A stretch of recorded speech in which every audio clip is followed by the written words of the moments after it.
Hai guys, selamat datang di Joy Film. Sejauh ini inilah yang paling jauh karena Joy akan merangkum film Teen Thousand Missy mengisahkan tentang cinta serta peradaban manusia ribuan tahun sebelum Masehi, yaitu ketika manusia belum mengenal peta dan masih percaya akan ramalan tentang masa depan. Film ini menceritakan seorang pemuda pemberani yang diramalkan akan membebaskan bangsanya dari perbudakan. Nah, penasaran seperti apa kisahnya? Oke lah, daripada menunggu lama langsung kita ke pembahasannya. Namun sebelum video dimulai, jangan lupa subscribe channel ini biar kamu tidak ketinggalan updatean terbaru dari Joy Film.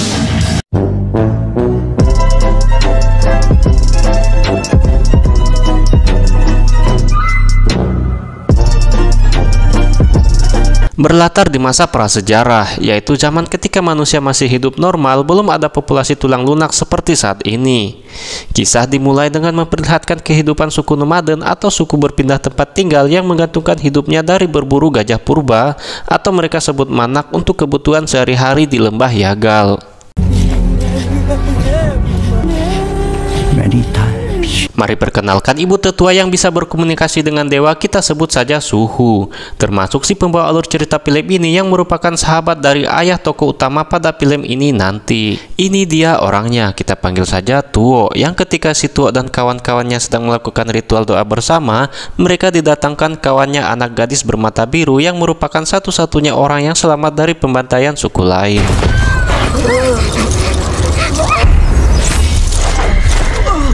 Dari wajah gadis tersebut, Suhu melihat sekilas masa depan suram akan ada iblis berkaki empat, yaitu sekelompok pasukan berkuda dari suku lainnya akan menyerang mereka tepat setelah perburuan terakhir. Selama ini, suku tersebut sedang kesulitan mencari sumber makanan karena belum mengenal cara bertani.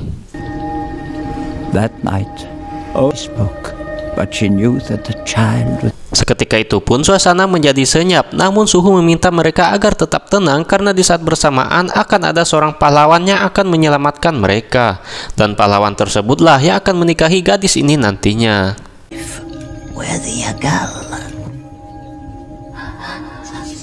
Mendengar hal itu, kemudian mereka merawat gadis ini dan memberi namanya Eplet. Dan mari perkenalkan tokoh utama dalam film ini, kita panggil saja Agus yang sedari tadi mengintip Eplet dari luar. Singkat waktu, malam harinya ayah Agus mengungkapkan ke Tuo bahwa dirinya sama sekali tidak percaya dengan ramalan Suhu tadi siang.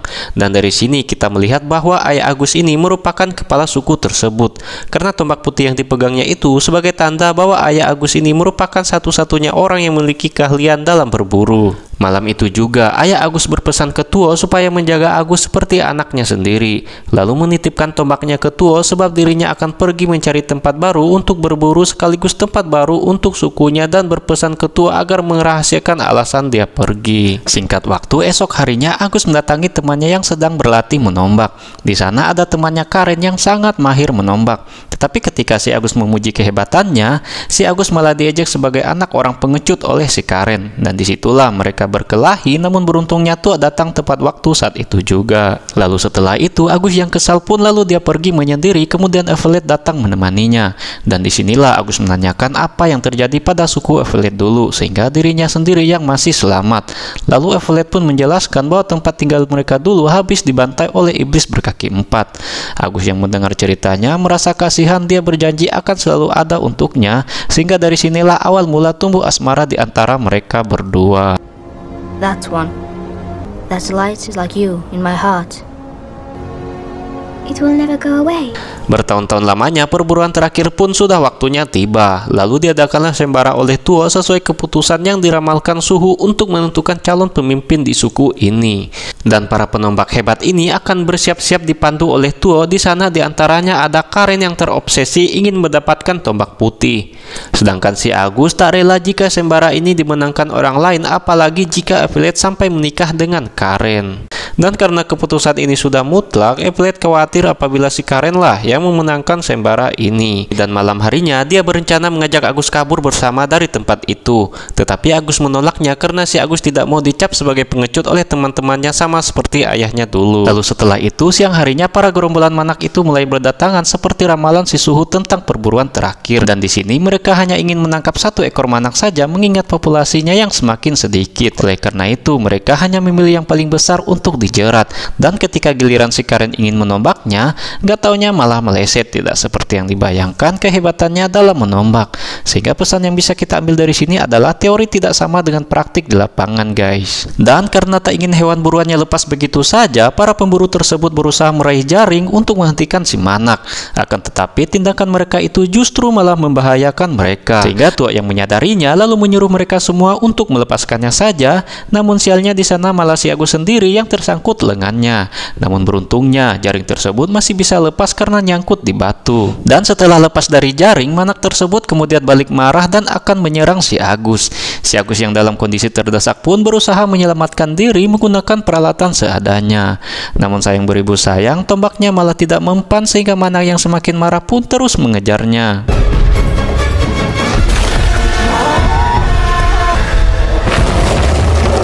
Pada akhirnya Manak itu mati karena tertusuk tombak yang Agus jepit di batu untuk melindungi diri. Dan teman-temannya yang baru datang bersorak mengira kalau si Agus berhasil menombak Manak sendirian. Berbeda dengan Tuok yang mengetahui kejadian yang sebenarnya terlihat biasa saja, karena dari kejauhan Tuok melihat jika si Agus tidak sengaja membunuhnya. Dan jelas bahwa dalam hal kebetulan ini Agus belum layak dikatakan berhasil karena masih bisa dibilang agak curang. Walaupun begitu, Agus tetap merasa dia berhasil dan menjadi pemenangnya. Sehingga dengan semangat dia meminta tongkat putih dan juga si eplet dari Suhu. Akan tetapi di sini Suhu sepertinya kurang setuju jika dilihat dari ekspresi wajahnya.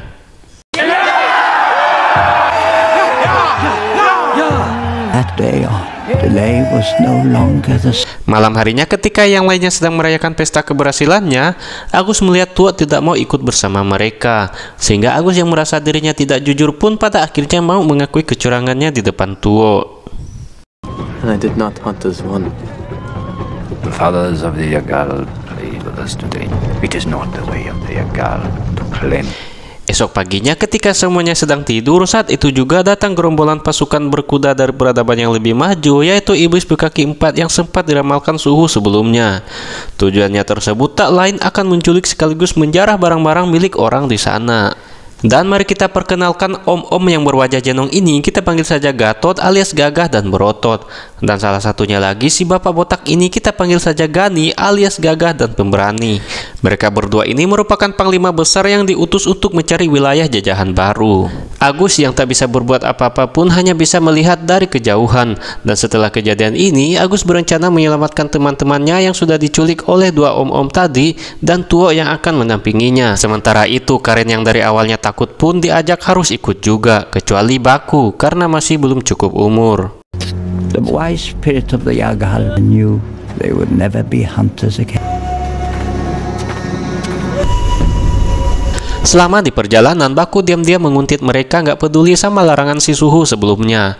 Dan pada akhirnya dia ketahuan oleh Tuok. Walaupun dari segi usia Baku belum layak ikut perang, tetapi Baku tetap memaksa diri untuk ikut. Karena sebenarnya tujuan Baku ini tak lain juga ingin membalas kematian ibunya. Beralih ke Gani dan para pasukan yang lainnya. Saat mereka akan beristirahat sejenak, Gani sangat marah besar karena Evelet ketahuan meninggalkan jejak memakai batu dari gelangnya. Dan karena ulahnya itu, si Evelet dihukum cambuk sampai tangannya berdarah. Selang beberapa menit, jejak mereka ditemukan setelah Agus mengenali gelang milik si Evelet masih berlumuran darah. Yang karena keberadaan para begundal itu diperkirakan belum terlalu jauh, mereka pun bergegas mengikuti jejaknya menuju ke sebuah hutan.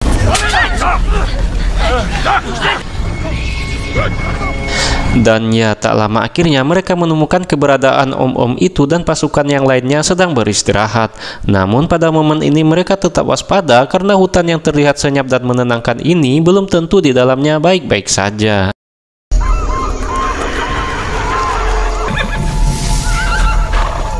Setelah mengatur strategi dari malam hingga pagi hari, si Agus malah terpancing emosi melihat Gani yang diam-diam juga kepengen dengan Evelet. Dan gara-gara suara pukulan sedikit renyah di kepala Gani tak sengaja membuat kuda di sekitaran mereka panik meringkik memberi tanda bahaya. Dan saat yang lainnya juga terdesak membebaskan teman dan para sandera lainnya, mereka juga harus menghadapi serangan hewan buas yang tadinya saya kira itu ular besar. Mengingat tempat itu adalah lahan gambut, namun kenyataannya malah burung purba yang tidak manuk akal ukurannya yang menyerang menyerang mereka. Dan karena kalah jumlah, belum lagi peralatan yang seadanya, Baku dan Karen dibawa bersama tawanan lainnya.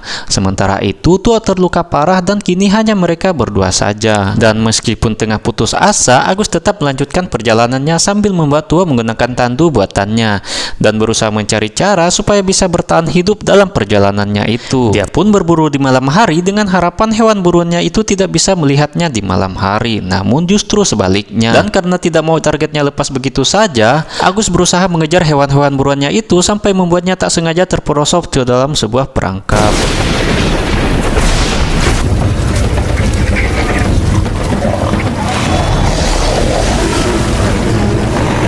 Setelah sadar dari pingsan, betapa terkejutnya Agus setelah menyadari bahwa bukan cuma dirinya saja yang terjebak di sana. Ada seekor Smilodon, yaitu hewan purba yang dikenal sangat buas pada zamannya. Karena takut jika terjadi apa-apa dan berpotensi akan menyerang sangat brutal, Agus pelan-pelan mendekati Smilodon itu ingin membunuhnya. Tetapi setelah melihat hewan tersebut juga membutuhkan pertolongan dirinya, Agus lalu mengurungkan niatnya kemudian membebaskannya dari kayu yang menghipitnya.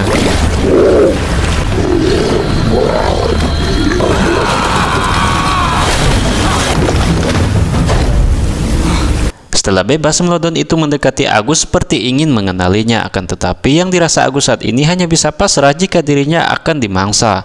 Lalu Smilodon itu tiba-tiba naik ke atas meninggalkan reruntuhan agar Agus bisa naik juga. Dan paginya saat si Agus kembali, dia melihat Tuo sudah pulih dan Tuo memberitahu jika semalam itu dia mendengar ada keramaian tadi malam di balik gunung tersebut. Karena penasaran, mereka kemudian menuju tempat itu sambil melihat situasi. Lalu sesampainya di sana, ada tempat yang tanahnya sangat subur dipagari kayu. Agus pun penasaran sambil mengamati tumbuhan itu, karena baru pertama kalinya dia melihat tanaman hijau tak biasa yang jika diperhatikan orang di sana sudah mengenal cara bercocok tanam atau bertani.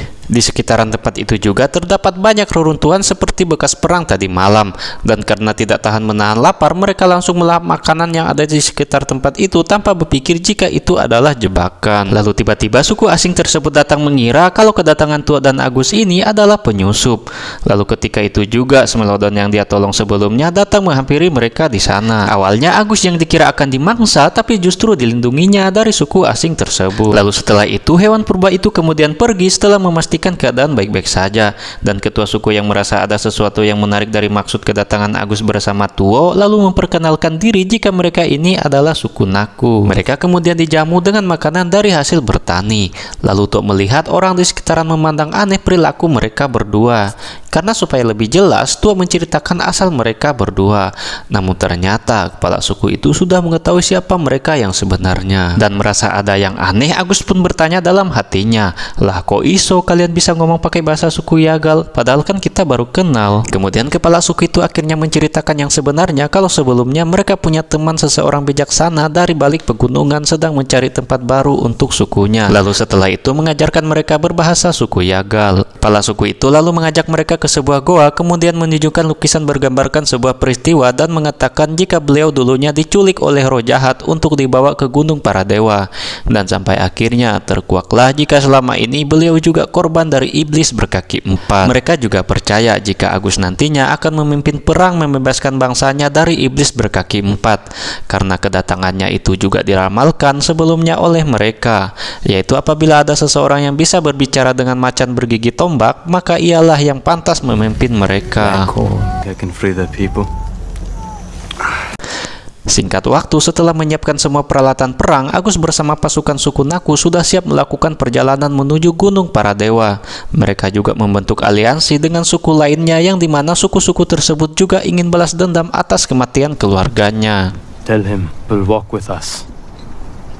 Away, Yahala.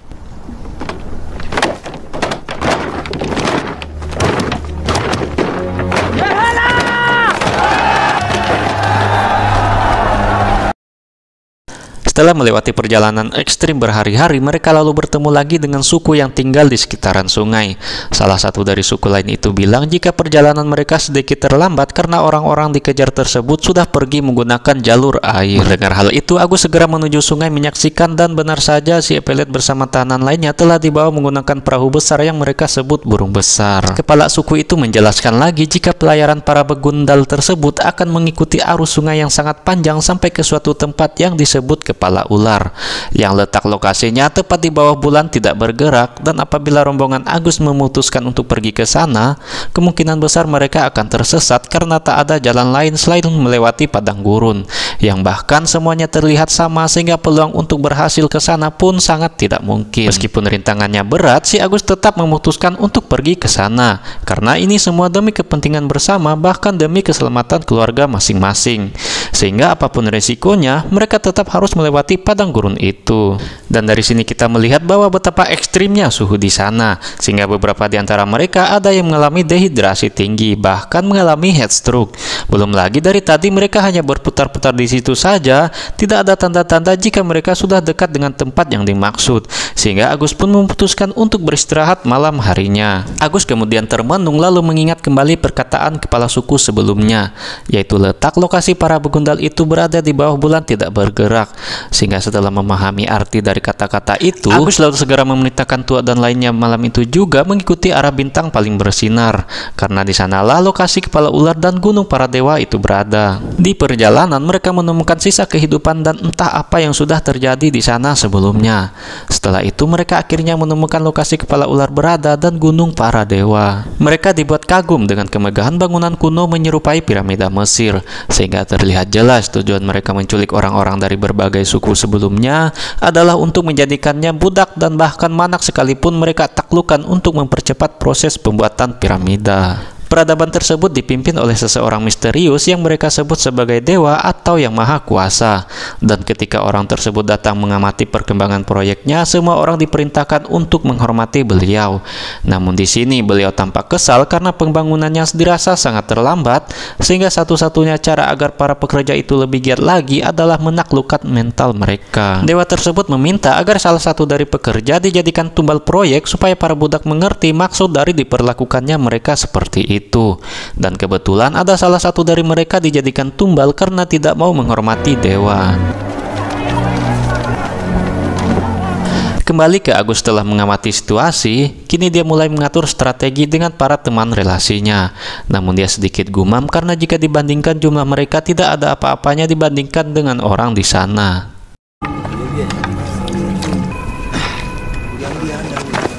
Setelah itu, Agus langsung menemui Karen dan dia dengan kepala suku mengenali orang-orang di sana. Berusaha menjelaskan ke salah satu kepala budak bahwa si Agus ini merupakan orang yang selama ini mereka ramalkan untuk membebaskan mereka. Kepala budak tersebut lalu mengajak mereka ke salah satu mantan pelayan dewa yang mereka sembunyikan selama ini dengan tujuan mendapatkan informasi lebih tentang dewa, termasuk yang ditakuti dewa, yaitu orang yang memiliki tanda seperti bintang di langit dan orang yang bekerja melayaninya selama ini. Akan tetapi belum semuanya diceritakan, mereka hampir saja ketahuan oleh penjaga lain, namun beruntungnya mereka berhasil menghindari para begundal tersebut. Dan ketika mereka kembali, Agus tak sadar jika ada yang menguntit mereka, sehingga Tualah yang menjadi korban sebelum orang-orang tersebut melapor rencana penyerangan. Dan karena menyadari jika hidupnya berakhir sampai di situ, untuk menyerahkan tombak putih sebagai tanda jika perang ini akan dipimpin oleh Agus. Di sisi lain, Evelet yang ditahan di tempat sepi didatangi Gatot karena tertarik dengan kecantikannya. Namun beruntung saat dia mulai beraksi, Gandhi datang tepat waktu. Dan sungguh tidak disangka jika bekas cambuk si Gatot menyerupai ramalan mereka, sehingga pelayan tersebut sangat panik. Lalu segera melaporkan ke dewa jika Evelet yang mereka culik itu adalah salah satu entitas terkuat yang dianggap bisa mengalahkan dewa. Kembali ke Agus yang masih berduka serta bingung mau ngapain lagi, kepala suku menyemangatinya lalu bercerita jika ayah Agus dulu itu sebenarnya tidak lupa dengan anaknya, dan dia menghilang sampai saat ini disebabkan karena diculik orang-orang jahat saat dia mau pulang. Setelah mendengar itu, hati Agus pun merasa tergugah, kemudian mengambil tombak putih sebagai tanda bahwa dirinya yang akan menggantikan Tuo. Sehingga malam itu juga dia memutuskan untuk menyusun rencana penyerangan hari esoknya.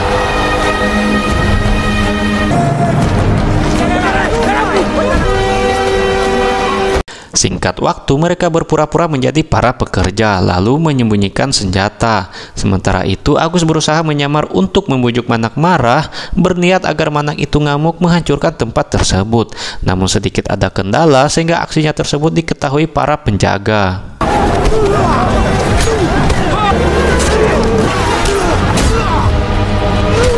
Melihat salah satu teman masa kecilnya yaitu Karin menjadi korban saat membantu dirinya menghadang musuh, Agus semakin emosi kemudian menancapkan tombak putih ke salah satu manak yang enggan mengikuti perintahnya, dan itu berhasil membuat manak-manak itu ngamuk merusak peralatan yang ada di sana, termasuk para penjaga yang berusaha menyerang mereka. Dan ketika situasi semakin kacau, para budak pun memanfaatkan kesempatan untuk menyerang para mandor arogan yang ada di sekitaran sana. Sementara itu, Evelyn dibawa oleh pelayan dewa sebagai tahanan untuk mengancam si Agus supaya mereka pergi dan berhenti merusak tempat mereka itu. Turn back to your... EJ silent.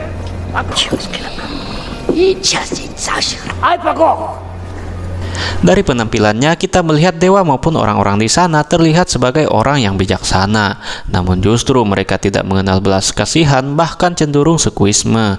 Sehingga Agus yang muak pun enggan bersikap kooperatif. No, they will not.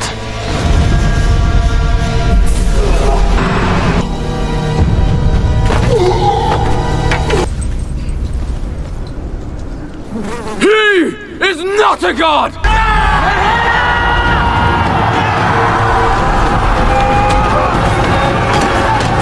Ketika suasana semakin kacau, Gatot malah berusaha membawa kabur pacar Agus, dan akibat keputusannya tersebut dia melukai dirinya sendiri, karena memang pada dasarnya tidak dibenarkan mengganggu pasangan orang lain, apalagi merebutnya.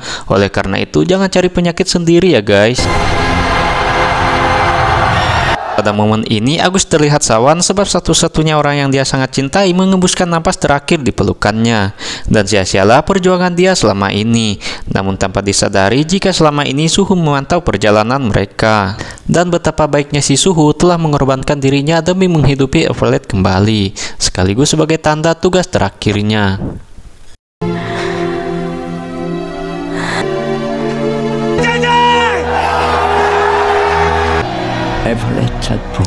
Singkat waktu, sebagai penutup cerita, Agus mengucapkan banyak terima kasih kepada kepala suku di sana karena sudah banyak membantunya. Lalu setelah itu mereka bertukar barang sebelum berpisah. Dan dari suku Naku inilah Agus mengetahui jenis tanaman, sehingga menurut saya film ini menggambarkan awal manusia mengenal cara bercocok tanam, tepatnya di zaman Neolitikum.